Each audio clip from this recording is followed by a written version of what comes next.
Edward Mahadi, Agesha Mchida.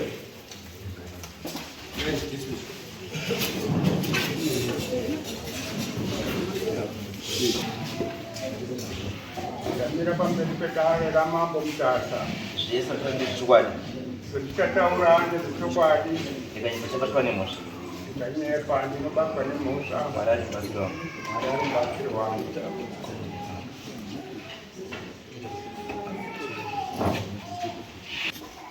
Kubudikidza na Chinda ari kutora munda wangu. Ndakataura naye ndaona akurima pamunda pangu. Ndikati ko iwe zvaita sei? Musi wekutanga haana kuramba. Akati sorry.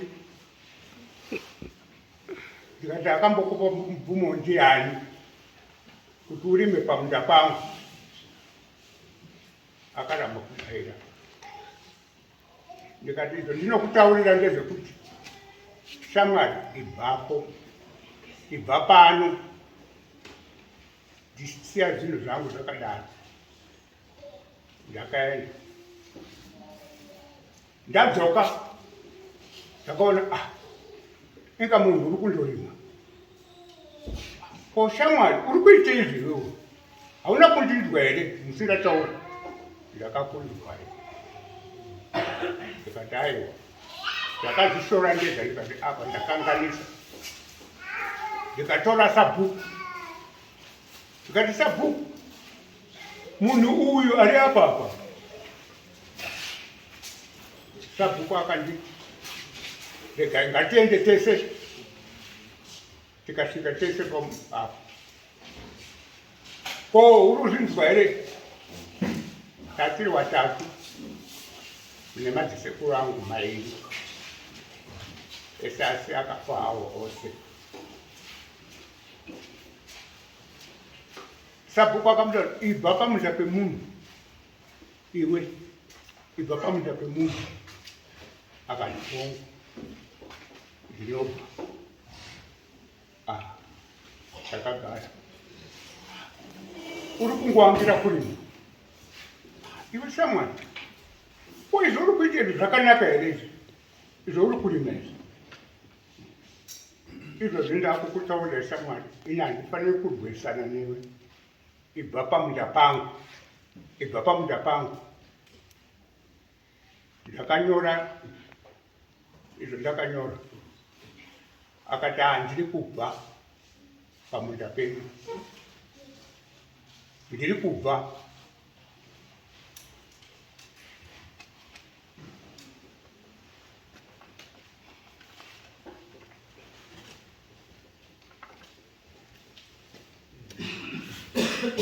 Bambo kana tipa nhorondo yenyaya dzakadai, toda nhorondo inotaurwa ine madates. Musi wakati ndobva zvakatanga, gore rakati akabva adai, gore rakati akabva adai. Imimi muchipa background yenyu motibatsira kuti inini pamunda pangu, pamunda pababa, pamunda pangu ndakapiwa kana ndakapiwa iri nhaka kubva kuna baba. Takatanga kugara gore rakati. Uyu Chinda munomuziva ari ani, akauyawo apa rini, azouya pamunda papi. That's background. Zvekuti mune muri kuti ibva pamunda pangu, ibva pamunda pangu. Isi hatina picture manje because kumunda wacho hatikuziva. Nematorere waite munda wacho anoda munda wese. Abdosa Chinda ndo. Abdosa Chinda. Ndimukoma. Ndimukoma. Arudi. Hapana. Imi wamunesa nepa mutandiana. Imi wamunesa nepa mutandiana. Chinda. Anza ani. Zeragende. Ebo. Saka uyasika. Ndiro akazi, ndiro zita akasaina. Akasaina ndiyero. Zita ndiani? Lazarus Sachinda. Wakanyora kuti Abdul ndisi zvataura zvese izvi handisizviziva. Nini ndakatenga munda uyu muna 2006 kuna mbuya Mahati anonzi Lucia Mahati. Ari kupi Lucia? Lucia uyu anga ine mwana wake mukwasha kwa Uripi. Lucia uyu munhu ati kurei. Uripi. Akatorwa nawakunda wake wakugara kuanzi ku ari padoma ere ari kugara nawakunda anzi atori amuhwere amunhu akura Ndiani yava? ndimai guru mukadzi wamukoma Saka nari mukadzi simba rekutengesa munda wemhuri yakarova. Murore kwa Murore kaMahati. murore kwa Mahati anditi. Kuzi ndibai guru yakarova. Saka simba rekutengesa munda wemhuri yakarova. Ko wana wake vari wana wake pane hwani wasara pati mukomana wacho anga ari papanguva yacho anga akabva azofa ngari mukwasha kwamaunzi ozoita mukunda umwe anga aripo panguva yacho akafa pasara wakunda vamwe 2 wasara asi hawo ndo matuda yawo. Ndo mundu auchiriwe. Ndo mundu auchitanga. Alright. Saka iwewe munyaya hautori nanyabo. Ane nyaya ndimbuya Mahati nevakunda vake ndivo vanofanira kuchiva vachitiudza kuti munda pakati pavo baba muneni nababa mukuru munda ndewani. Then kana munda ukazi ndewambuya Mahati then anenge ane hake right nemhuri yake ikoko. But kana usiri wake ukazwa dzoka uyu ndiye achadecide zvaungana munda wake. Munda original yange iri yani minde. Saka taitoda background yange iri yani. Dare Dari munda. ndiri kukumbira ndati dare. Okay. Wadresa dare. Munda apo tiri kugara, apo taigara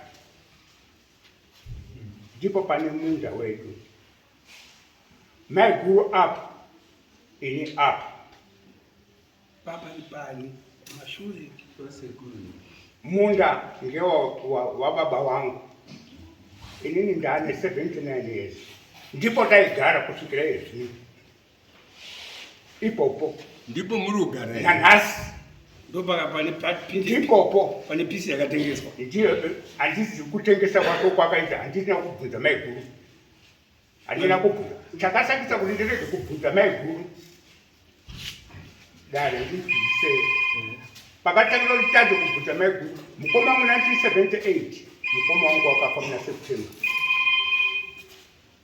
Ndikasara ndikagara newana avo ataurawo. Ndikadzidzisa wana wamukoma kusvika kuuniversity. Chakazopinda pakati apa kuti mai guru atengese munda asikanditaurire shamisa kwandiri. Kuti ndibvunze mai guru kuti mai guru muri kuzviitirei? Ndakatya muromo wekuti unozoti nemhaka yekuti murume wangu wakafa wakuda kundidzinga mumusha. Apa taburitse chinhu chemusha.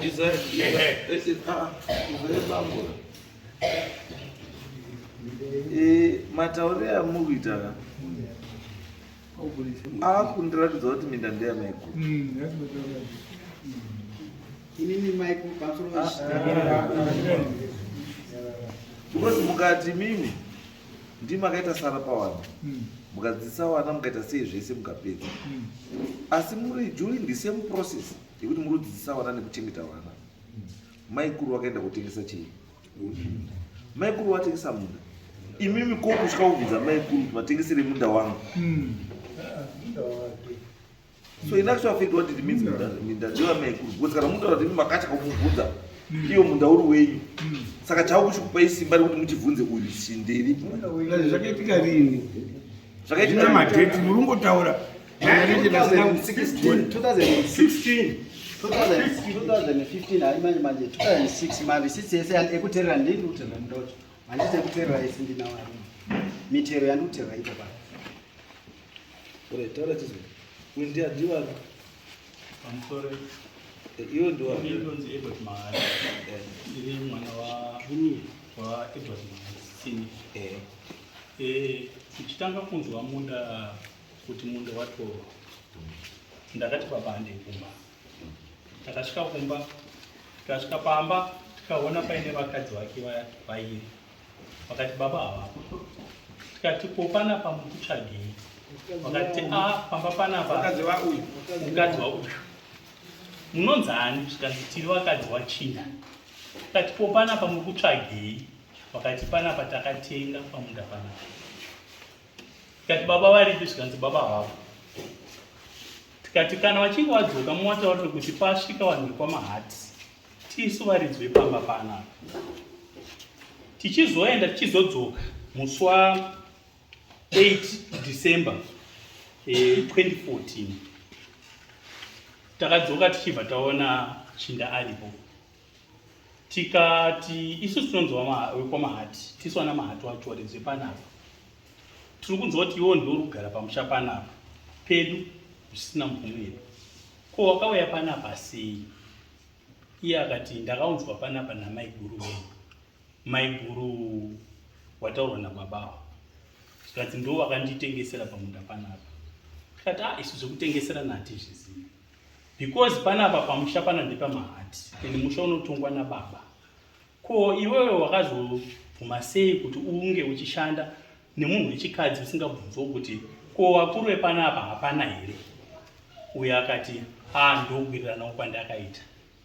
Tikati pakauya ani wawakatenderana nawo? Because maiguru wedu wamunhu wechikuru. Saka pakanga painani munhu akanga aripo. Iwo akati pampaina muzukuru akauya. Tikati muzukuru? Takaenda kune muzukuru tikabvunza. Muzukuru zvakafamba sei hande kumunda? Takasvika pamunda. Muzukuru akati inini ndakatorwa namaiguru. Maiguru vakandiratidza vakati apa pamba panapa payadhapo semanzwira andinoita tichibvunzawo history yekuti pamusha pamba kaita sei. Ndo patinoti ndo pamba pedu pekutanga.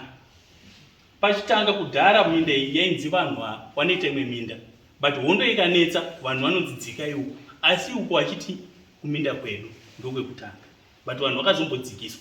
Saka vanhu vanga vakungoti uku vanorima, uku vanogara, uku vanovaka, uku vanogara. Ndo zvazvakuitika.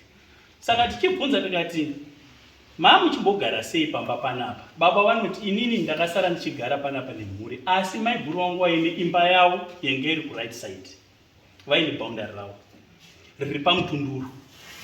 Ndo pataiguma namaiguru. Inini taigara ku left side tiri vatatu, mbuya wachirimoko, inini nemhuri yangu chirimoko. Saka in other words tiri kuti imba inei munda wangu wakadhivaidwa into 3 semataurira tinoita tikada kushotena wangu wari divided into 3. Saka takamboti wona shamari, iwo kana wangori kuti wakatengeserwa namaiguru apa, but munda uyu unozera kuti maiguru vaigirima kuguma nemutunduru uyu. Iye akati takatosvika paine waya yanga yakaiswa. Tikati waya iyi yadarikira waya iyi. Waya iyi inofanira kunge iri kumashure uku. Baba wachitaura maboundaries. Uye akati handinonge ndazviziva, asi ndinogona kubvisa waya yangu ndichiisa pamugano. Wakatengeserwa mari yawakatengeserwa pana bhozi atina kuzviziva. Uye akataura achiti ndakatengeserwa 8 bags dzefertilizer, ndo dzandakatenga munda wangu. Inini ndakaenda ndikandobvunza maiguru, ndakazvimira ndikati maiguru munda makaita sei? Zvikanzi namaiguru zvinoda ndiripo, asi munda ndakatengesera uyu. Maiguru boundary remunda wenyu munoriziya here? Maiguru wakatenda wakati ndinopaziva. Kati maiguru maisvika here pamutunduru? Maiguru wakati ndandisingasviki pamutunduru. Saka munda unodai sokuwadzika kuenda mukarwisi. Tikati kusvika kwatakasvika uko takaona isusu kuti munhu yaakurima achidarikira kumutunduru, zvakanza kutokanganisa. Ndizvo zvandakaita. Saka kuti it's a boundary issue. Yes, it's a Haisi boundary. nyaya yekuti murimo uyu ari kutsvaga imwe yadzi, but nyaya yekuti kupinda kwakaita akuenda kusvika kwaasikafanira chidi. Ndosaka ndakukupira kuti nditsanangure kusvika patakazonyorerana nekushu. Saka tichikuti pane zvandinotombotsvagawo zvinokwanisa kundipa anza yezvandiri kuda. Unozikadza Sachinda? Kwanozi Abdul Sachinda ndani? Why did you use zita ramukoma iwe uchiisa signature ivavo? Wakasvikira pamba pamukoma wandisha wakashandira Wazokwanisa mvunzo. sei wakasaina zita rekuti Abel apa iwewe uchiita dhiri rako iwewe Lazaro? wakasvika mine ndiri kumusangano wekunocha Eh, ndopa wakasvika mukoma aripo eh. wachibva wangoti ndiye Lazarus ndiye Lazarus mukoma abhoza akangodaira kungu ari funga kuti pamwe wanhu vari kubvunza zviro Dai. saka mukoma iyoyo akangosvika pamba pangu ndozobva mukoma akutaura ndopa ndachienda kuna mbuya mati kune vanhu vakasvika pamba pangu wari kuti wakati inini handifani kunga ndiri kugarapoba zvikanzi nambuya mati izvo wazouya kubva kwarusa pevanhu vavo wachidarika panapa pamba panapa wachiuya kumba kwako wanyityei kuuya pandiri panapa vanaenda futi pana Sabhu zvikanzi naSabhu aiwa ukaona ukauya futi vanhu ivavo uya nawo panapa kozi samahati avo wakaenda kuna Sabhu kwawakaoneka saka Sabhu kati ukaona wasvika uya nawo ndiwa Izwa shamwari, hauna kupindura bvunzo wangu. Ndati inini, ndati inini ndiri kubvisa zvirimwa newaya zviri kumunda waSamahati tichiguma apo akaisa waya ndatenderana nazvo ini Abel Sachina. Ndizvo ere zvandikueleza? ndimukoma iye Mina andikurapo ndimukoma. Alright, ndimukoma. Ndiye ane 75 49 03 43 V50. Ndiye? Alright, Raza. Ane number idzi ndiani? 0774 263 117. ndini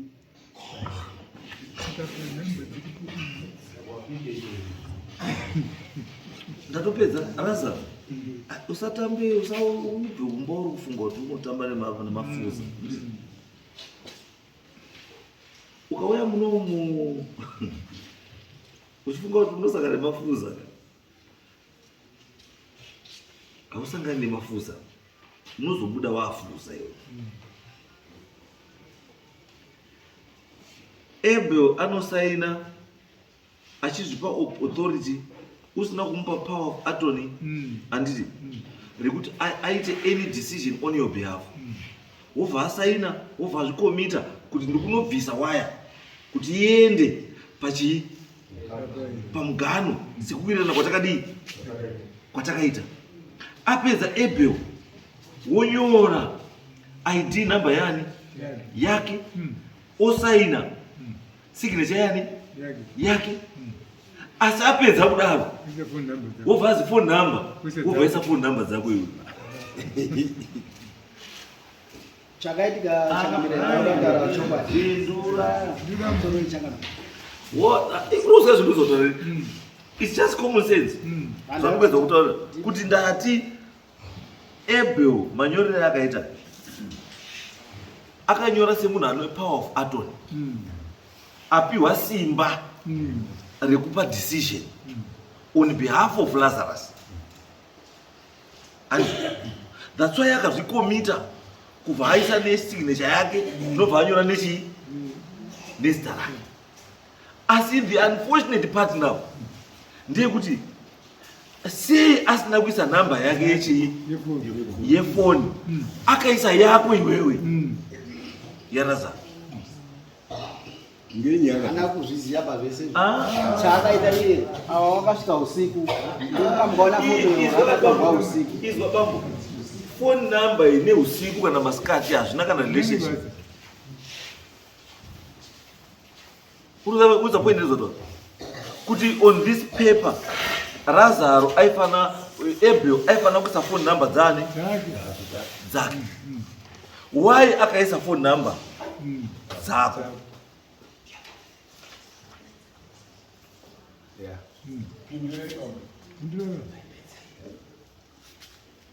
apa isusu ndakamukoma ndakangomupisainai kuitira kuti Thank you. ndakangomuti wazezvomakirirwa neusiku mungagona kuurai Watopedza bambo.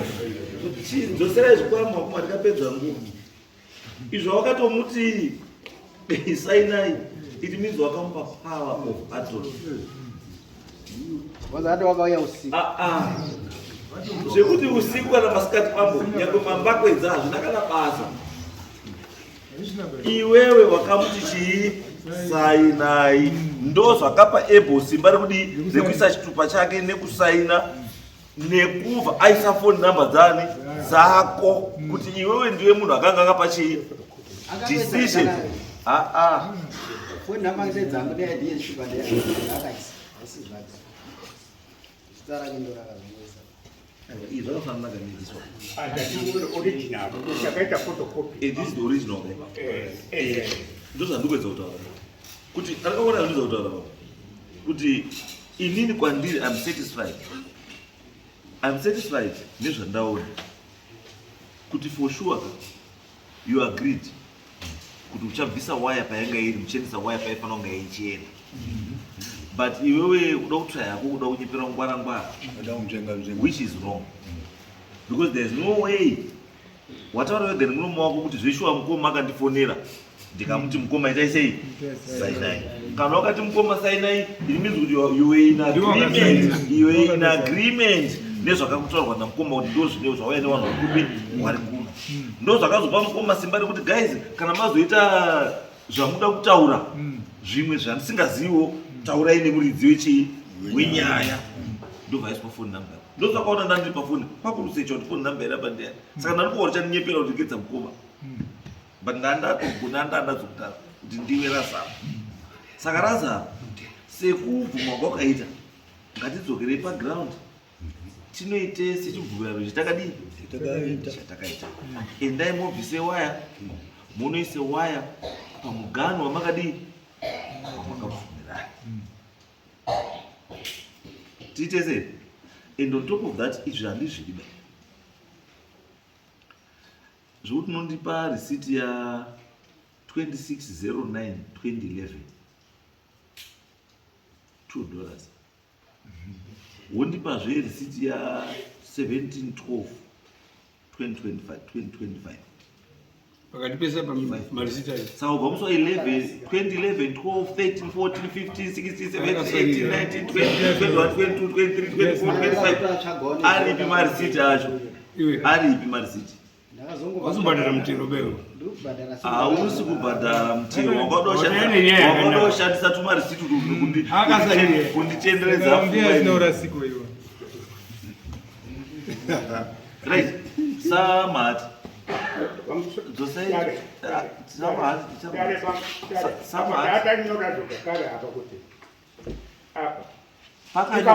tikapunga musi wa 2015 ndo zvakaitwa ndo agreement iripo saka inini April unobva wabva handichinji agreement yomakadii yamakaita chienda izvozvo izvi kana pakarimwa pari kukohwa 1 April asi fenzi inokwanisa kungomuvhika ivhe nyangwe vanhu vasati wakohwa haidisturbi chinhu. Saka endai munoende paboundary makawirirana from day one. Changu pamusoro ndikubatsirei kuti muri nevari munoma kuti vakadzi varoorwa mumamisha vanobvotengesa here kana vachembera hautengesi kuti munhu paruroorwa uri kuuya asina munda uri ndoya iye nebhegi rakati ukusiya vana wana akuchembera ose atengesa afunga ndakufa kana ndafunga kuenda kutengesa 8 bags fertilizer munda waenda munda wedzinza mwana mukomana wake akafa haana wana angasaroora aiwa udairi unoverenga urufa ane mwana wake mukomana ndaizoda uzwa kuti mukomana mamupa papi pakosheri because ndiye beneficiary weestate yababa wake atoshaya kana ndotamunda kamai waenda mai akumira kufa iye uzogaripa mwana wake mukomana ada kuendipa unoti azodii mai vane imwe pavari kugara ivesu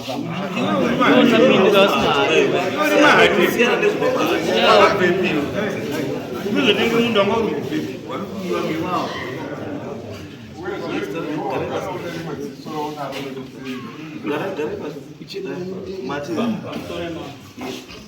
Ndichida kungosimbisa nezvakanyorwa apa ndataurana nevana vamaiguru. Ndakavabvunza ndikati hanzvadzi, maiguru ndikunzwa kuti vakatengesa munda, muri kuzviziva here? Vakati hatitozvizivi. Maiguru havana mama vanombobvira vatitaurira izvi. Isusu tingatengesa munda sei uri munda wedu? Saka vari kutorwadziwo nemunda iwowo. Vana vasikana mukuru ndiwa 1964 vari kutorwadziwo neizvozvo, asi takatiraya kuda kuvabata zvakaramba.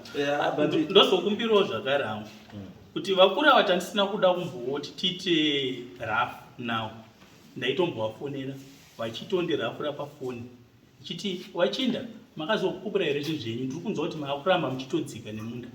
Kutaura kwizvozvo zvika varima munda wese wakaisa mabhanana awavo, ende tinotodarika napo, but tiri vanhu vanongorespecta hedu kuti nyaya inei tida kuiendesa kwamambo, hatinombobvira tataura nawo, takangosiya. Saka ane mabhanana ake akavhavhara munda wese, asisina kana pekuti tichapinda, takutongopinda nekupinda mumba make, nekupinda munda make. Saka taikumbirawo mambo nedare renyu kuti Wachinda ava zvakanaka. Wachinda tokumbira kuti muende munobvise zvinhu zvenyu. Kana mune mabhanana anokwanisa kutransplant, simdzai mabhanana enyu muchiisa kuyati kwenyu. Isu takuda kupashandiswa kumunda pedu. Takawanda, titori vana vekomahati wakatowandisa, zvisingaite zvekuti munogona kunge muchiona tiri wani. Asi takawandisa wakomana, tatone vazukuru.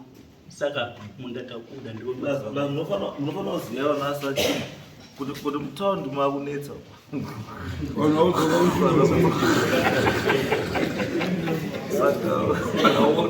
Saka anyway, let's go. Handi tuite zvitataura izvizvo. Munosvika kune boundary remakadii? Right, handi next.